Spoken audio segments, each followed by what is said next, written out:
약속 있는 첫 계명이라는 제목으로 함께 말씀 나누기 원합니다. 이 성경에는 불우한 어린 시절을 보낸 사람들이 많습니다. 부모가 아니 계시거나 또 부모의 사랑을 어려서 충분히 받지 못한 경우가 있죠. 심리학이나 이 상담학을 하시는 분들은 어릴 때에 부모의 사랑을 충분히 받지 못하면 이제 성인이 되어서 여러 가지 어려움들이 있을 것이다.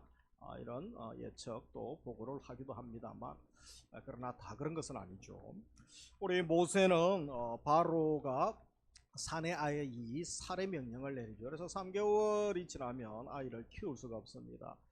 결국은 이 부모가 그 아이를 버려야 되는 그 얼마나 마음이 찢어지는 상황입니까? 다행히 이제 나일강에 버려진 아이를 바로의 공주가 또 보게 되고 양자로 입양하게 되죠. 그래도 뭐 충분한 부모의 사랑을 받지는 못하죠. 물론 이제 어머니가 나중에 또 양육하는 기회가 있습니다. 에스더는 부모 잃은 상태에서 부모 없이 자라게 되죠. 그래서 이 사촌 오빠가 아버지 역할을 하게 되죠. 부모 역할을 하면서 이 모르드게가 키우게 됩니다. 그것도 타국에서 또 외롭고 힘든 성장기를 보내게 되죠. 요셉만큼 불행한 사람이 어디 있습니까? 친모가 어릴 때 돌아가셨죠. 그리고 사춘기에 형제들의 사랑, 아버지 사랑을 받아야 되는데 형제들이 얼마나 미워했는지 그를 죽이려고 하죠.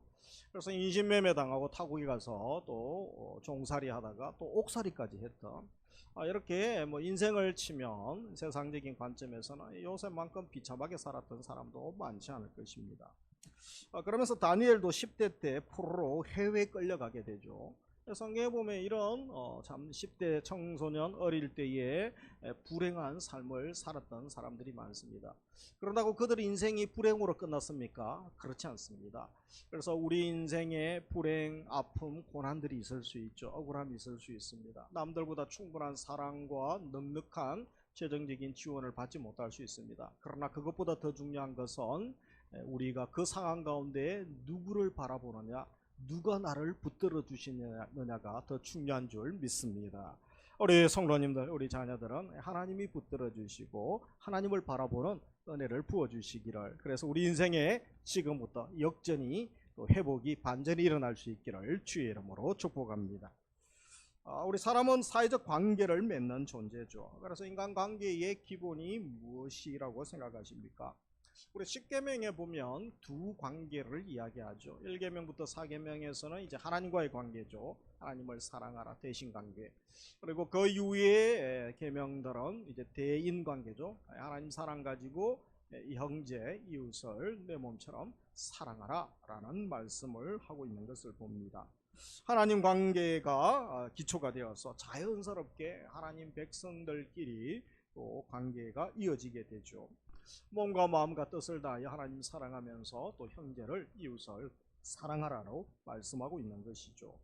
그래서 하나님 관계 다음에, 하나님과의 관계 다음에 모든 인간 관계의 기초가 되는 것이 무엇입니까? 인간의 제일 되는 어떤 기본, 인간 관계의 기본이 부부 관계일까요? 아니면 부자, 부모와 자식 관계일까요? 우리가 지난주에 살폈던 것처럼 이 창세기를 보면 알 수 있죠. 그래서 에덴 동산에서 하나님이 아담과 하와를 만드시게 되죠. 바로 남편과 아내의 만남이 기록되어져 있습니다. 그러면서 자녀를 낳게 되고 그들이 또 다른 가정을 이루는 것을 보게 됩니다. 그래서 가정에서 제일 중요한 관계는 지난주의 말씀처럼 부부 관계가 너무나 중요하다라는 말씀을 하고 있습니다. 부모님이신 두 분의 관계가 제일 중요하죠. 그래서 오늘 또 10계명도 1계명부터 4계명을 말씀하고 난 다음에 후반부의 인간관계, 대인관계를 시작하면서 제일 먼저 다루는 것이 부모와의 관계죠. 그래서 20장 출애굽기 12절에 보면 내 부모를 공경하라 같이 읽습니다. 그래야면 내 하나님 여호와가 내게 준 땅에서 내 생명이 길리라. 그래서 이 5계명이죠. 5계명. 이것은 대인관계를 시작하는 먼저 첫 계명이죠. 그러면서 뒤에 있는 5계명의 핵심 주축을 이루는 것이 무엇인가? 바로 5계명이라고 할 수가 있는 것입니다. 인간 됨됨의 기본이 바로 부모 공경인 것이죠. 그래서 모세오경에서는 이 부모 공경에 대한 계명을 어기는 자, 특별히 부모를 경홀히 여기거나 멸시하거나 함부로 대하는 자에 대해서는 엄벌을 명령하고 있죠. 자, 여기 21장 15절에 보면 자기 아버지나 어머니를 치는 자는 반드시 죽일지니라. 그리고 17절도 저주하는 자도 반드시 죽일지니라. 이 말씀이 우리가 고대사회에 살았더라면 지금 살아남을 사람이, 살아있는 사람이 몇 사람이 없을지도 모릅니다. 다 죽었을 수도 있는 것이죠. 그래서 이 성경의 가르침대로 하면 부모를 멸시하는 것은 아주 심각한 범죄 행위다. 그리고 부모에게 반항하는 것은 죽음에 해당하는 죄악이다 라고 말씀합니다. 왜 그렇습니까? 부모님에 대한 멸시, 반항은 부모를 잊게 한 하나님에 대한 불순종, 하나님에 대한 도전으로 보시게 되는 것이죠.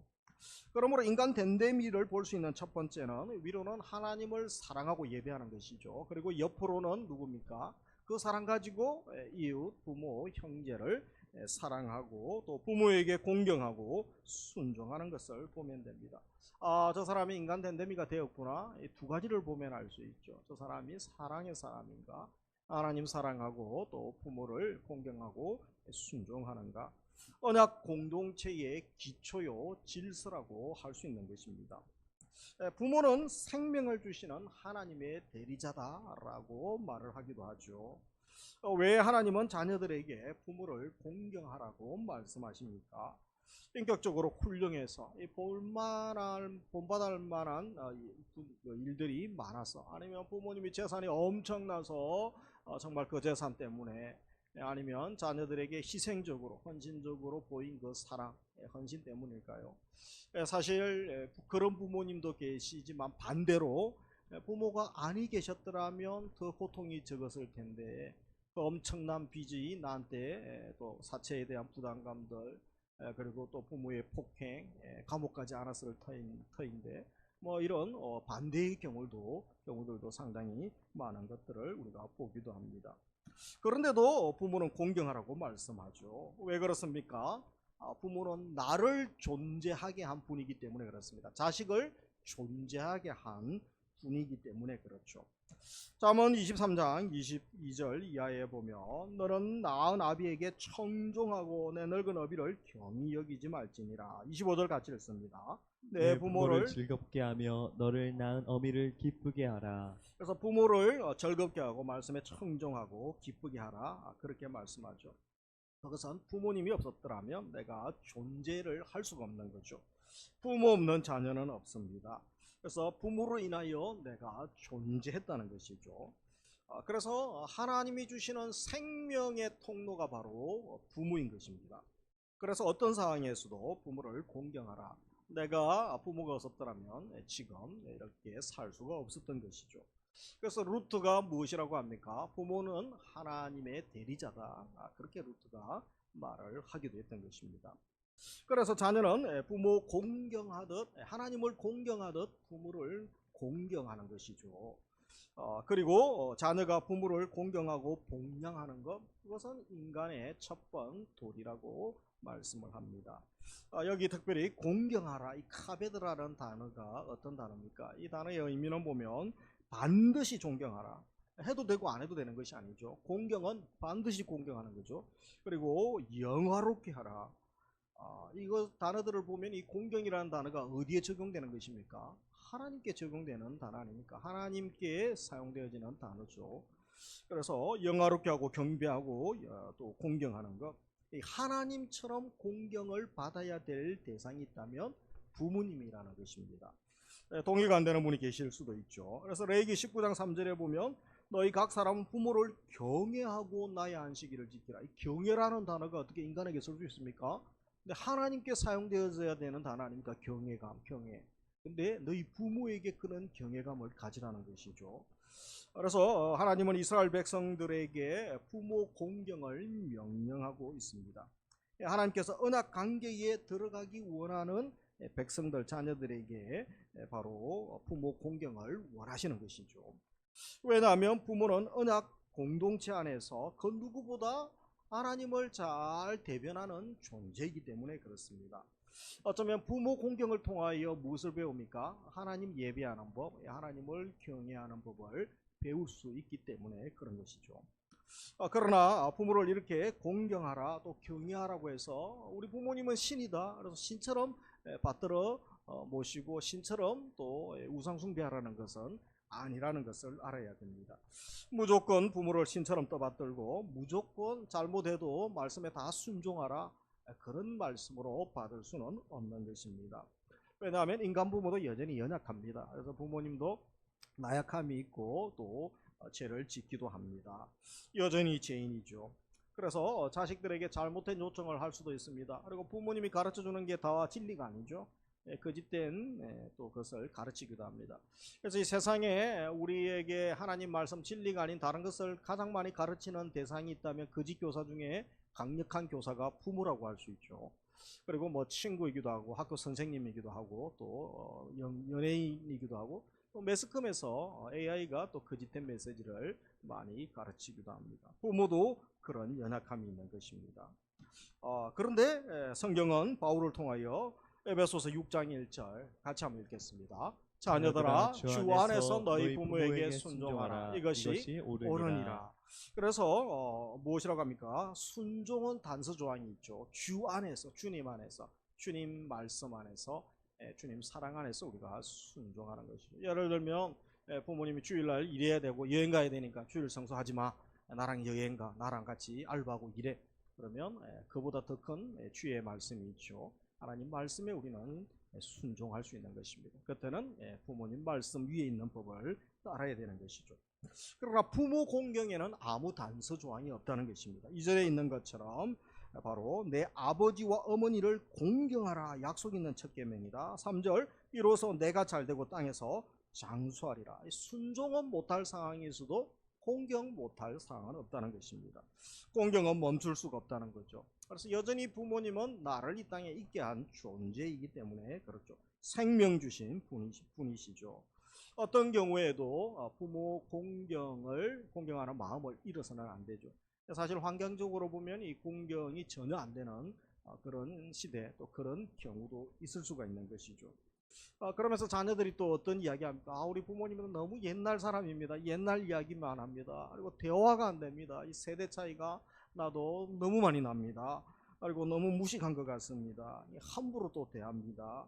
그리고 종종 부모가 존경스럽지 못할 정도를 넘어서 너무 몰상식한 경우가 있죠. 자녀들에게 너무 무리한 요구를 하고, 내가 너 어려서 키우고 학교 보냈는데 아파트를 사고 뭐 빌라를 사달라든지 또 펜션을 사달라든지 해외여행을 그래도 한 달에 한 번씩 보내달라든지 너무 이렇게 무리한 요구들을 하는 부모들도 있는 것이죠.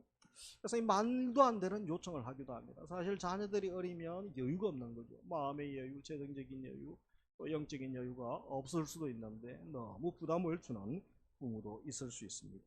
그런데 성경은 그런 상황에서도 부모 공경의 마음은 놓치지 말아야 된다 라는 또 말씀을 하고 있습니다.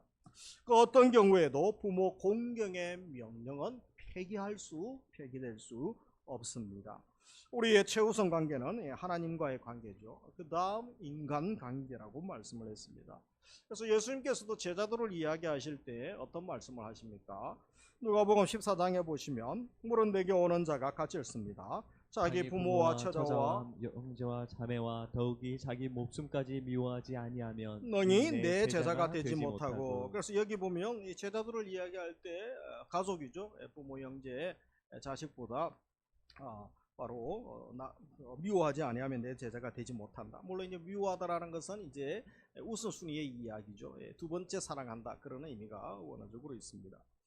이 말씀을 오해하는 분들이 있죠. 예수님이 가족 미워하라고 했구나. 그래서 부모 공경 안 해도 되는구나. 가족 돌아보지 않아도 되는구나. 그런 말씀이 아니죠. 예수님이 십계명을 귀히 여기셨습니다. 그리고 예수님이 먼저 어머니를 공경하고 또 어머니께 효도했던 우리 예수님의 모습을 기억을 해야 되는 것이죠. 그런데 이 당시 유대인들은 이 부모님 섬기는 공경하는 한 면과 그리고 하나님을 섬기는 일이 참 부담스러울 때가 있었습니다. 그래서 나의 개인적인 정욕과 쾌락을 위하여 나의 이기심이 발동해서 어떻게 하면 이 교묘하게 두 가지를 행하면서 내 정욕을 이룰 수 있을까? 그런 악한 생각들을 하게 된 거죠. 당시에 자기가 가진 재산이나 소유물을 하나님께 드리는 고로반 제도가 있었습니다. 그래서 고로반 하면 어떤 물질이나 뭐 여러 가지 또 재정도 해당하죠. 이건 하나님께 내가 먼저 드렸습니다. 그러면 그것은 최우선적으로 하나님께 드려야 되죠. 근데 이 부모님을 공경하고 효도해야 되는데 부모 공경하기 싫어가지고 거짓말을 하는 거죠. 이거 하나님께 드렸습니다. 이 집, 이 재산, 이 물건 하나님께 드렸습니다. 그래서 부모를 공경하지 않는 것으로 거짓말을 하면서 자기의 욕망을 채워가는 나쁜 행동들을 했던 것이죠. 그래서 예수님께서 그런 것을 보시면서 호되게 책망하신 것을 우리가 기억할 수 있습니다. 그때나 지금이나 인간들은 다 사악하고 죄인들이죠. 너무나 당연한 것 같은 부모 공경이 짐이 되고 부담이 되었던 것입니다. 그래서 우리가 이런 말을 하죠. 그죠? 김병에 효자 없다. 그리고 은퇴하고 나면 절대 자식들에게 돈 주면 안 된다. 그런 이야기 하죠. 그래서 유산 물려주고 또 돈 주고 나면 자녀들이 더 이상 오지 않습니다. 명절에도 오지 않고, 어떤 분들 보면 그래서 끝까지 돈을 가지고 있어야 된다. 죽을 때까지. 그래야 자녀들이 찾아온다. 그래서 요양원에 계시는 원장님 이야기를 하면, 센터장님 얘기를 들어보니까 뭐 2년 3년이 되어도 자녀들이 부모를 맡겨놓고 또 연락도 오지 않고 연락이 되지도 않는 분이 있어서 이거 어떻게 해야 될지 고민인 분도 그런 이야기를 하시는 분도 계십니다. 우리 시대가 점점 그렇게 가고 있는 것이죠. 그래서 이 참 씁쓸한 이야기들 아닙니까? 그러나 현실이 그런 것이죠. 우리 중에 부모님을 잘 섬기는 분도 있지만 또 여러 가지 이유들 때문에 섬기기가 쉽지 않은 그런 분들도 주위에서 보게 됩니다. 그런데 성경은 부모님을 공경하지 않는 자, 그것은 기본이 안 된 자들이라고 말씀하죠. 하나님 언약 백성으로 기초가 안 된 자들이다. 그래서 부모 공경은 마땅한 것입니다. 하지 않는 것은 죄인이죠. 죄된 모습일 뿐이라는 거죠. 의무로만 하는 것이 아니라 더 적극적인 사랑과 섬김을 말씀합니다. 내 몸에 대해서는 그저 좋은 약 먹고 몸이 조금이라도 아프면 병원에 당장 달려가지 않습니까? 그래서 이 부모 공경도 주님은 그렇게 하라는 거죠. 내 몸에 반응하고 내 몸에 하듯이 부모님을 공경하고 또 가족을 사랑하라고 말씀합니다. 우리 옆에 분들과 한번 인사하겠습니다. 내 몸 챙기는 것 이상으로 부모님을 공경합시다. 내 몸 챙기는 것 이상으로 부모님을 공경합니다. 그래서 내가 보약 한 채 먹으면 그저 부모님한테는 더 좋은 보약 두 차 사주시면 되는 것이죠. 그래서 우리가 육신의 부모만 있는 것이 아닙니다. 바로 또 여기서 부모를 공경하라는 말씀은 단순히 낳아준 부모, 또 육신으로 생명을 주신 부모만 가르치는 것이 아니고 지금 나를 존재하게 하신 분, 그래서 나의 영혼, 또 내가 인격적으로 신앙적으로 자랄 수 있도록 기도와 눈물과 사랑의 헌신을 하신 모든 분들에 해당된다고 우리가 확대할 수 있는 거죠. 그래서 확대된 부모가 있습니다. 그래서 바울이 디모데 후배 목회자, 믿음의 아들 목회자 디모데에게 편지할 때 뭐라고 합니까? 디모데전서 5장 1절 같이 읽습니다. 널건이를 꾸짖지 말고 권하되 아버지에게 하듯하며 젊은이에게는 형제에게 하듯하고 늙은 여자에게는 어머니에게 하듯하며. 그래서 이 교회 안에도 이 시대에 살아오면서 애쓰고 힘쓰신 또 믿음의 많은 우리 선배들, 영적인 어른들이 있습니다. 그런 분들을 존경하라라고 말씀하죠. 우리 교회 앞에 보면 고등학교가 임시로 하나 있죠. 현수막을 붙여놨더라고 며칠 전에. 그래서 스승의 은혜 감사합니다. 요즘 스승이 참 많지 않죠. 여러분 이 육신적인 학문을 또 가르치는 분뿐 아니라 특별히 영적으로 말씀을 가르치고 또 우리 순자님들 교사들뿐 아니라 나의 신앙을 위하여 복음 전하고 또 양육 또 해산의 수고를 감당했던 많은 어르신들이 있을 것입니다. 그들이 다 영적 부모에 해당하는 것이죠. 성도 가정마다 하나님을 경외하듯 부모를 공경하고 또 부모님을 먼저 생각하는 기본을 갖추는 것, 하나님이 기뻐하시는 성도 가정의 모습일 것입니다. 부모와 어른과 스승의 권위에 대하여 기본적인 예도 갖추지 않고 또 존경심을 표하지 않는다면 결국은 부모를 보내신 하나님을 존경하지 않는 거죠. 하나님을 경외하지 않는 것이다 라고 할 수 있는 것입니다. 그래서 우리가 이 계명을 받는 우리 부모, 자녀의 삶 태도가 이제 어떠해야 되겠습니까? 부모된 우리는 부모 공경이란 명령을 통해서 부모에게 주시는 하나님의 음성을 들어야겠습니다. 자녀들에게 먼저 요청할 것이 아니고 부모에게 먼저 하나님께서 너는 그런 대접받을 만한 부모인가 주의 음성을 들어야 된다는 거죠. 자녀들이 우리 부모님을 하나님 경외하듯이 공경하고 또 순종하려고 한다면 먼저 내가 우리 부모가 어떠한 사람이 되어야 되겠습니까? 큰 부담을 느끼지 않을 수가 없는 거죠. 그래서 부모로서 당연히 말씀대로 해 그리만 주장할 수는 없는 것입니다. 자녀들에게 부모 공경하라고 요청할 것이 아니라 나는 어떤 삶을 살고 있는가. 그래서 내가 나의 부모님을 공경하고 사랑하고 섬겼던 그 모습을 자녀들이 다 보고 있습니다. 안 보는 것 같지만 다 봅니다. 그러면서 나는 하지 않으면서 나의 자녀들에게 그것을 요청할 수 있습니까? 우리 이전에 고려장제도 이런 게 있지 않습니까? 고려시대, 조선시대 이전에 우리 한국 역사에도 고대사에 보면 그죠?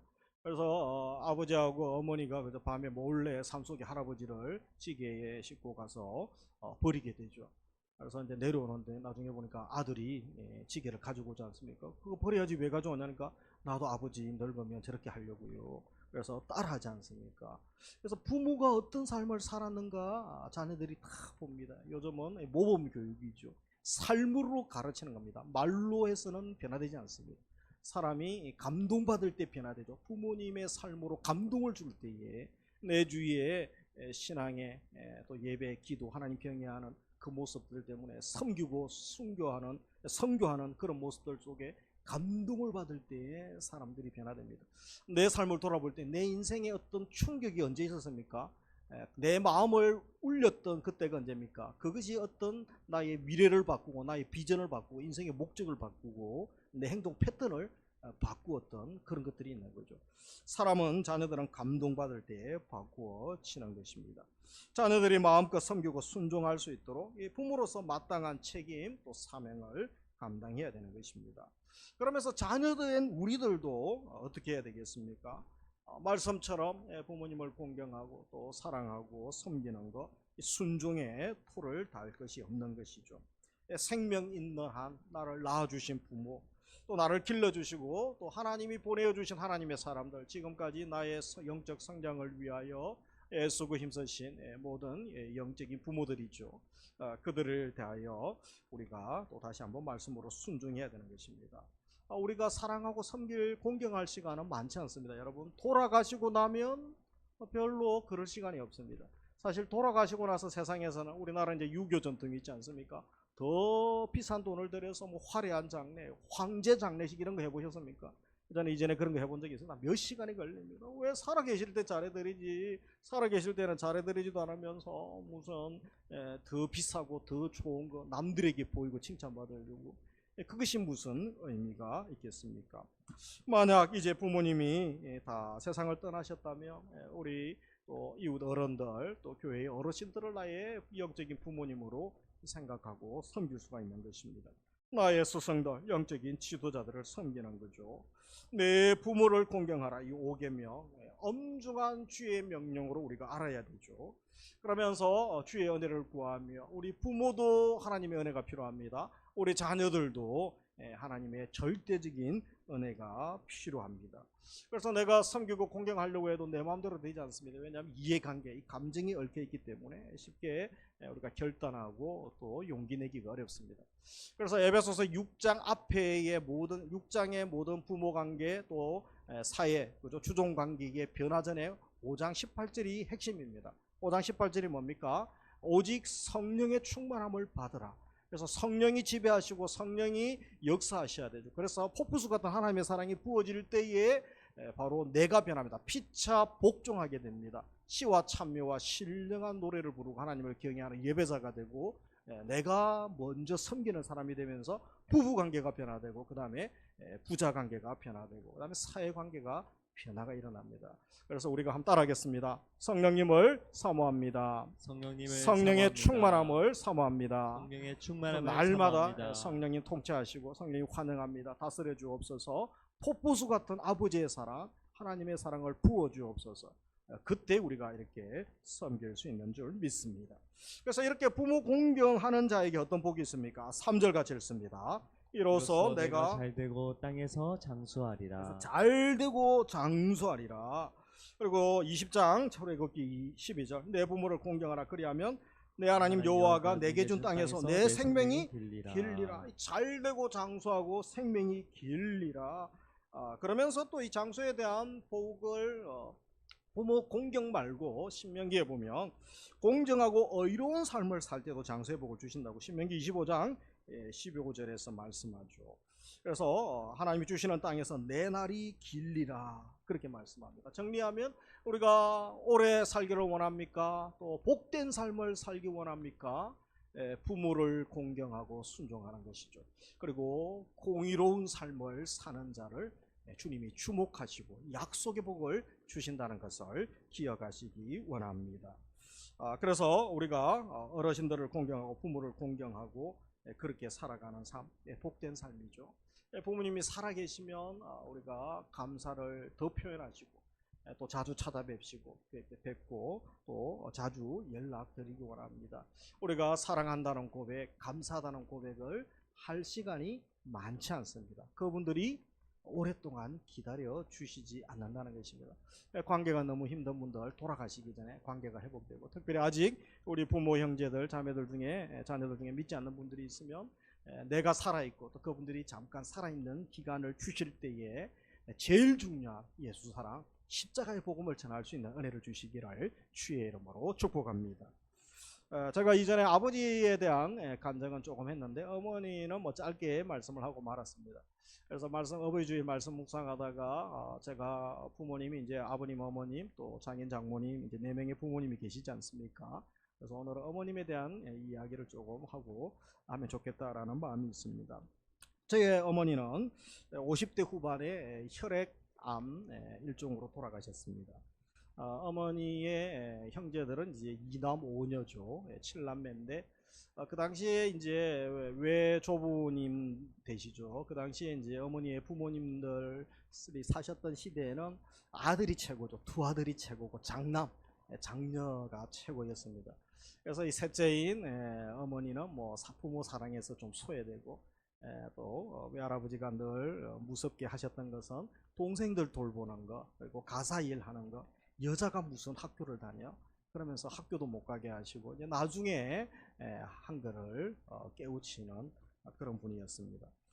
그리고 결혼을 하시게 되는데 더 어려운 남편을 만났습니다. 11남매가 이제 살고 있는데 또 부모님이 일찍 돌아가셨어요. 그래서 이 형제들이 이제 고아처럼 자랐던 그 가정에 가서 이제 남편을 만나게 됐죠.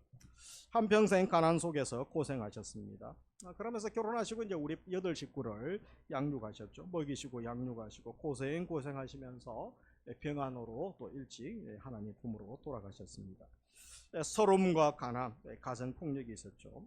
그리고 어머니가 살았던 역사 시대에는 일제 강점기에 10대까지 사셨죠. 한국 전쟁을 경험하시고, 그리고 이제 잘 살아보세요. 새마을 운동, 또 경제개발 운동, 그리고 70년, 80년대 이제 민주화 과정들을 시골이지만 또 겪고 보셨습니다. 소위 격동의 세월을 보냈죠. 제가 국제시장이라는 그 영화를 옛날에 보면서 우리 부모님이 저런 삶을 살았구나, 그런 생각이 더 크게 와닿았던 때가 있었습니다. 격동의 시간들을 보내면서 참 한많고 외롭고 아프고 배고픈 삶을 사셨습니다. 그런데 제가 그것을 잘 몰랐습니다. 돌아가실 때까지는. 그래서 어릴 때 왜 우리 집은 이렇게 가난해야 되고 나는 왜 넉넉하지 못한가. 그래서 부모 잘만 만난 것 때문에 원망하고 많이 투정도 부렸던 것입니다. 그런데 우리 어머님의 특이점이 한 가지가 있습니다. 과거의 이야기는 너무 아프고 힘드셨는지 자식들에게 잘하지 않으셨습니다. 저도 뭐 중학교 이후에는 이제 타지 생활을 했기 때문에 또 많이 이야기를 들을 시간도 없었고, 근데 제가 기억하는 어머니는 새벽 기도를 꼭 나가셨습니다. 이 새벽 기도가 날씨가 안 좋아서 못 나갈 때는 장마철 폭우 때는 집에서 기도하시고, 또 폭설이 내릴 때는 집에서 기도하시는데 어린 나이에 백에 눈물이 가득하도록 울면서 또 크게 기도하시더라고요. 그래서 시끄러워서 잠을 못 자겠다 이런 생각을 가졌는데, 지금 생각하면 어머니의 유일한 위안이 되는 통로가 바로 하나님 앞에 나아가서 새벽에 울면서 기도하는 것이 아니었는가. 그리고 어머님의 그 기도가 또 유산이 된 것을 봅니다. 어머님이 늘 기도하셨던 것 중에 한 가지가 바로 6자녀가 있는데 아들 하나, 딸 하나는 하나님께 드려야 되지 않겠나. 어디서 들으셨는지. 그래서 딸이 사모가 돼서 큰 딸이 사모가 되고 저는 어머니 그런 무서운 기도 하지 마세요. 그리고 어머니가 돌아가셨는데 돌아가신 이후에 나중에 또 제가 하나님의 부름을 받아서 어머니의 기도가 헛되지 않고 또 다 응답이 되었습니다. 근데 어머니 장례를 치르고 난 다음에 이모가 우리가 자녀들이 외로울까봐 조카들이 외로울까봐 이제 밤에 같이 있으면서 어머니의 젊은 시절을 이제 그때 이야기를 해주셨어요. 그래서 젊어서 고생한 것들, 특별히 또 투병 생활한 것들, 그리고 너무 힘들어서 또 신앙으로 이겨나가시고 또 치유도 경험하시고 그렇게 믿음으로 살아오셨던 이야기들을 하면서 어머니께서 여인으로서 또 그 시대에 힘없는 또 여자로 아내로서 어머니로서 교회에 또 집사로서 얼마나 수고하시고 애쓰셨는가. 그래서 눈물을 참 많이 흘렸습니다. 이모를 통하여 알게 됐지만 조금 빨리 알았더라면, 조금 더 일찍 알았더라면 어머니를 오해하지 않고 내가 어머니 사랑합니다, 어머니 존경합니다, 어머니로서는 최선을 다하셨습니다, 그렇게 고백할 수 있었을 텐데 그 고백의 시간을 저는 놓쳐버렸던 것입니다. 한 시인의 글이 생각납니다. 어머니가 계실 때는 어머니가 늙는 줄을 몰랐습니다. 언제나 그대로 계실 줄 알았습니다. 어머니가 돌아가신 후에야 뒤늦게 그 고귀한 사랑을 깨닫고 소자는 웁니다. 우리 어머니의 마음이라는 노래가 있죠. 1930년대 작곡한 한국의 가곡이죠. 그래서 양주동 시인의 시인데 이것에 감동한 이용렬님이 곡을 지었죠. 우리가 많이 어버이날 또 부르는 노래 아닙니까? 나실 때 괴로움 다 잊으시고 기르실 때 밤낮으로 애쓰는 마음, 찐자리 마른 자리 가라니시며 손발이 다 닳도록 고생하시네. 하늘 아래 그 무엇이 넓다하리요. 어머니의 희생은 가히 없으라. 어려선 안고 업고 얼려주시고 자라서 문기되어 기다리는 마음, 알을 쌓 그릇들 쌓 자식 생각에 고우시던 이마 위에 주름이 가득. 땅 위에 그 무엇이 높다하리요. 어머니의 정성은 지극하여라. 사람의 마음속엔 온가지 소원, 어머니 마음속엔 오직 한 가지. 아낌없이 일생을 자식 위하여 살과 뼈를 깎아서 바치는 마음. 이 땅에 그 무엇이 거룩하리요. 어머니의 사랑은 그지없으라.